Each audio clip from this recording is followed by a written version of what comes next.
Minn meta feċ l-ewwel każ ta' COVID-19 f'pajjiżna, kienu diversi dawk li naqsu l-ammont ta' ħruġ tagħhom u allura l-ammont li jkunu esposti għax-xemx. Minħabba fekk u anke diversi fatturi oħra huma diversi l-individwi f'Malta li qed ibatu minn defiċjenza tal-vitamina D, vitamina li nabbinawha ħafna max-xemx. Waqt preżentazzjoni li saret mill-Malta Dairy Products, il-professur u lettur fl-Università ta' Malta Susan Piscopo stqarret li din il-vitamina hija importanti għal kull individwu u għal kull età. Importanti ħafna, ħanejtek, inti li kollok prodott li għandu l-vitamina D miżjud miegħu bħal dan, ħajtik is-serħan tal-moħħ li inti qed tasal biex tieħu dak l-ammont li għandek bżonn kuljum. Il-vitamina D tgħin fiż-żamma normali tal-muskoli, is-snien u l-għadam u tajn fil-funzjoni normali tas-sistema immunitarja li hija bżonn juża għat-tkabbir u l-iżvilupp normali tal-għadam fit-tfal.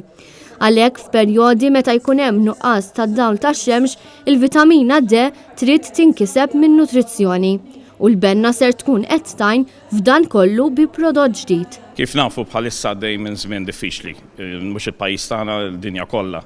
U ħaġa li bdejna nisimgħu l-klijenti tagħna bdew jenfasizzaw l-importanza tal-prodotti Maltin friski biex jgħinu l-klijenti tagħna. U aħna bħala benna irraġixxejna li din domanda. Infatti dimna fuqha, ħadna parir ukoll mod tekniku u ħloqna dan il-ħalib li jkun fortifikat bil-vitamina D. Tazza ħalib frisk meta tittieħed ta' kuljum fiha nofs l-ammont adekwat ta' vitamina D li teħtieġ persuna għal matul il-jum.